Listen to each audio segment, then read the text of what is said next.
Okay, Graham. So what I wanted to do is kind of just run through I have some questions about a few of the stats. If some players come up, especially from Dan, we can take it that direction as well. But I want to start with a question from Jacob Gibbs, and it's yards before contact.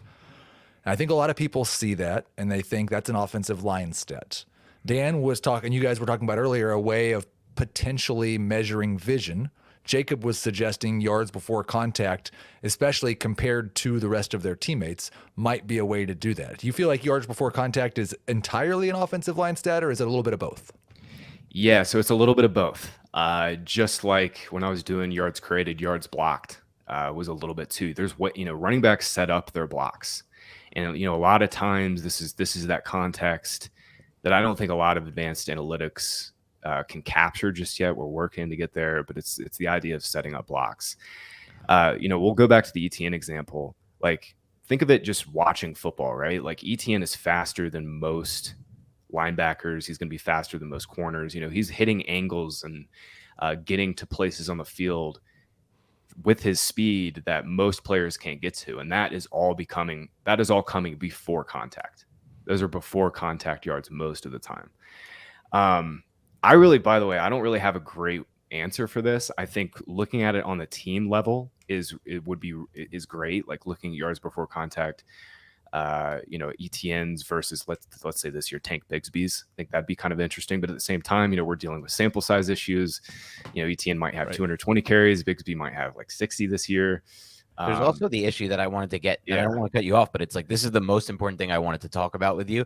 Sure. Trying to figure out yards before contact, trying to figure out the value of scheme when it comes to evaluating running backs, and not just the blocking scheme, but individual plays. So it's like you talked about, like we can evaluate Bigsby versus ATM, but what if like the plays the Jaguars are calling for ETN are different than they're calling for Bigsby? Because you mentioned it last year. There were a lot of good run designs from Doug Peterson last year that got blockers in space, that pinned down receivers, and had ETN just like in a pin pull concept, getting out to the outside and having tons of ground in front of it. Yeah. But like if Bigsby is just getting inside zone the whole time, it's like it's a very different situation. That's the thing. That's the biggest thing is like we've got to, I think if anything, this whole conversation hopefully will push the conversation forward of just really trying to focus more on usage first. Like see how that back is used first. So like we can take this another way too. Like I was having this conversation with Brett Whitefield the other day, and we are talking about Khalil Herbert. Khalil Herbert had fantastic yards after contact numbers last year. It was just extremely explosive, but he had very, very few short yardage runs. So he had like very few 3rd and 2, 3rd and 3, 4th and 1, 4th and 2. And those types like just not being used in short yardage down and distance, you're just used on 1st and 10, 2nd and 5, whatever, 2nd and 7, as opposed to short yardage. Like you're getting totally different play calls. You're getting different box looks. Yeah. So I think, yeah, I mean, it's not just scheme. It's also down and distance. It's a lot of different things. And that's the trickiest part of all of this. I'm doing these, I'm looking at the last 2 years of fantasy points data and trying to find ways that our numbers correlate to fantasy points, right? And I've been digging into all the efficiency metrics, and like at the best, like the best correlation to fantasy points is 0.2. Like it's just, it's a mixed bag, man. Right. Like there's so much context that goes into a successful run play. And I think our brains have been broken by fantasy in the sense that like we see Patrick Mahomes hit Travis Kelce. It's a 1-to-1 thing. We know what just happened on the play, but on a running back play, there's like 4, 5, 6, 7, 8, 10 different things that can go into making that play successful. And there's really not a great way to quantify a lot of it. We can do better things like yards before contact, especially like Jacob was mentioning at the team level. But it's still, like you said, we're still looking at these things through keyholes. We're still looking at these things at different schemes and different plays. I think with our data, we have in our dashboards, you can look at all man blocking concepts and all zone blocking concepts. You can see how many carries we have charted on man and zone blocking, and that will give you a lot more context than what we typically see.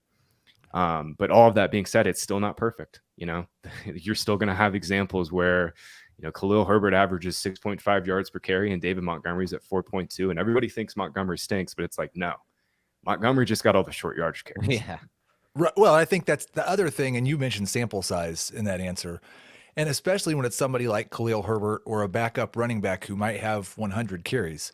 That yards before contact per rush attempt is going to be much more heavily impacted by one play. That's Right. kind of a breakdown by Right. the defense, and you got a 50-yard carry. Well, all of a sudden, the stats are kind of out of whack because the sample size is so small. Yep. I mean, it's so easy to just look at, okay, Justin Jefferson ran 650 routes. He got 180 targets. Like, this is just so easy to analyze. And then with running backs, it's like, I know who the workhorse backs are going to be. Like, Derrick Henry stays healthy, he's going to get 300 carries, well over 300 carries this year.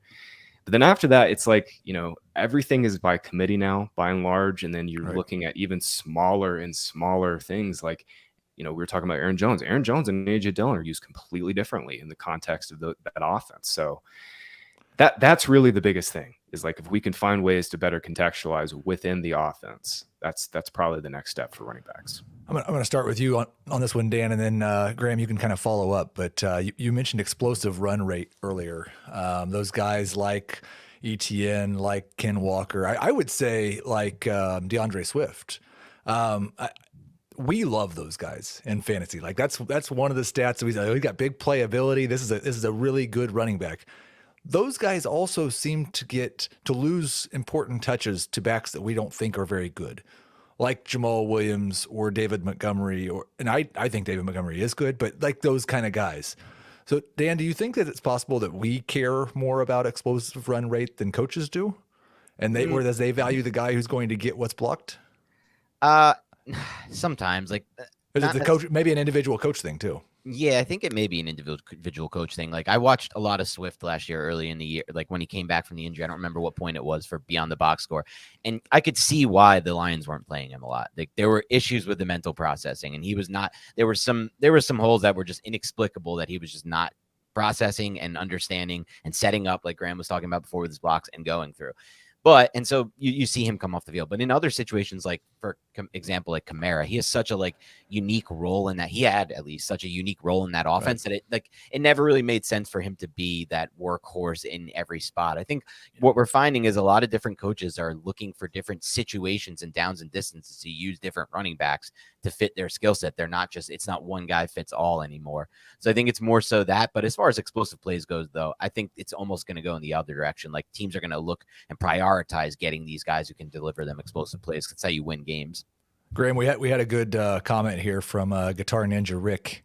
It says ETN probably isn't getting any touches near the goal line this year. He didn't hardly get any touches near the goal line last year, which is kind of those two things do kind of go in hand, right? Like, less short yardage opportunities for the guys who make big plays because they're less likely to get 1 yard when you need it.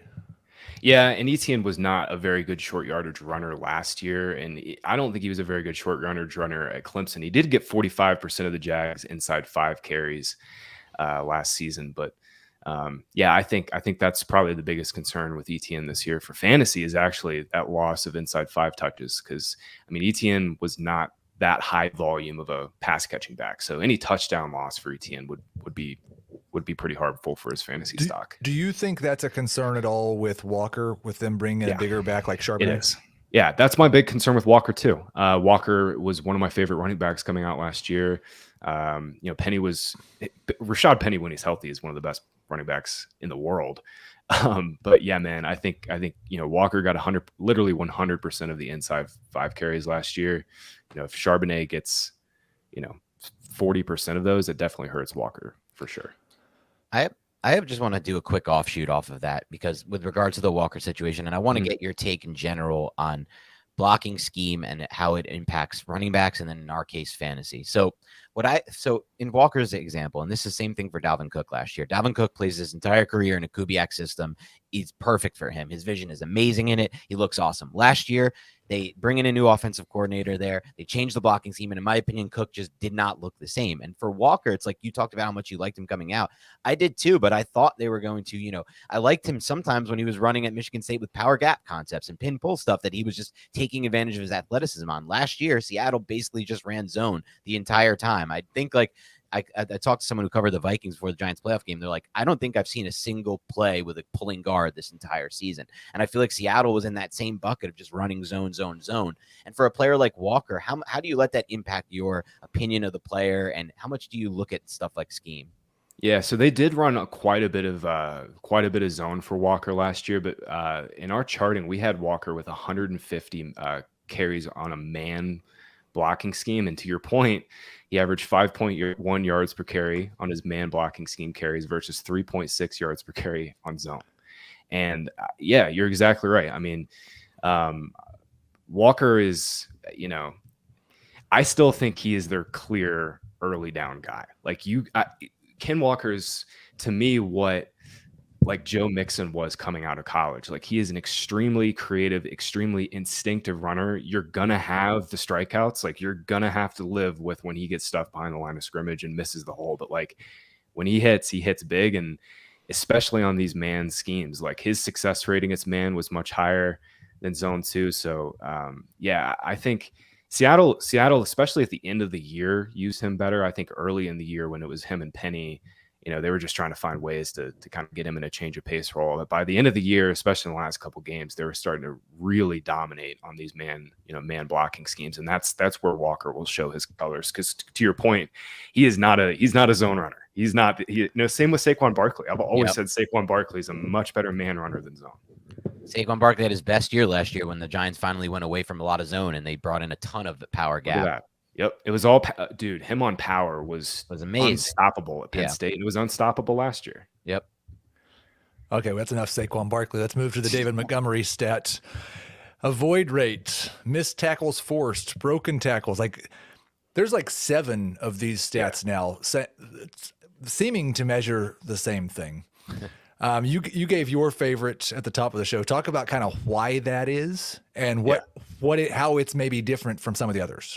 So we'll back up a little bit. Missed tackles forced is basically the best all encapsulating number because it captures, you're not just like breaking tackles, not just like running through defenders like Derrick Henry does or stiff arming a defender like Derrick Henry does. It also includes elusiveness. Now that is the true, like that now we're talking about like, that's pretty subjective. Right. That's why SIS sticks to broken tackles because it's way less subjective. It's clear when Derrick Henry runs through a defender or stiff arms a defender. It's a little less clear in terms of elusiveness. So I chart when I do yards created, I chart missed tackles forced by speed, elusiveness, and power. At Fantasy Points Data, we kind of do something similar. It's just all missed tackles forced. We try to do our best with elusiveness. I'm actually not familiar with avoid rate, but I know broken tackles is from SIS, and I know they just chart it through like, stiff arms or, just trucking a defender. Now, some of these guys that we see that force a lot of broken tackles don't necessarily do a lot after they break the tackle. Some people turn it into it. And so that's where another question from Gibbs, like, is there some way that we can blend this missed tackles forced with yards after contact to form a better stat? Yeah, so I think this is where usage comes in, and you might have mentioned it with David Montgomery. David Montgomery was awesome last year, especially in terms of missed tackles forced per attempt. He led all running backs, forcing 0.31 missed tackles forced per attempt. That was better than Nick Chubb, better than Ramondre Stevenson. But I think I mentioned it, like he got all the short yardage stuff. So like his yards after contact, his yards per carry numbers, they all plummeted because he was on the field so much on third and twos, fourth and twos, whatever, in the red zone at the goal line. So I think one of the best ways to look at this would be to back out all short yardage carries and just show basically what happened on early downs. And that's I'm going to tease an article that's coming out here soon that I've been working on with some of our data. Again, 2 years of sample, so we got a pretty decent sample size to work with. But yeah, I think kind of looking at this from like a down and distance perspective first, and then just trying to like contextualize and normalize from there would probably be the best way to go about it. And I do think, Dan, that sometimes the fact that David Montgomery had to force 3 missed tackles before he got to the line of scrimmage helped him in that category. I have a theory that this year he is going to probably have a career year and also rank lower than he has in the past in missed tackles forced.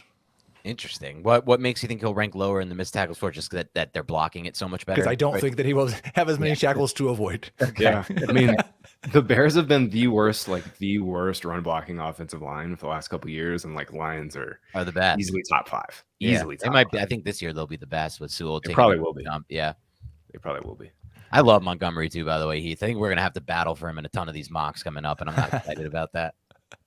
I mean, and I don't think like that. I don't think you have to be down on Gibbs at all No. to love Montgomery. This offense will sustain 2 top 20 running backs, or definitely 2 top 24 running backs. 100% agree with that.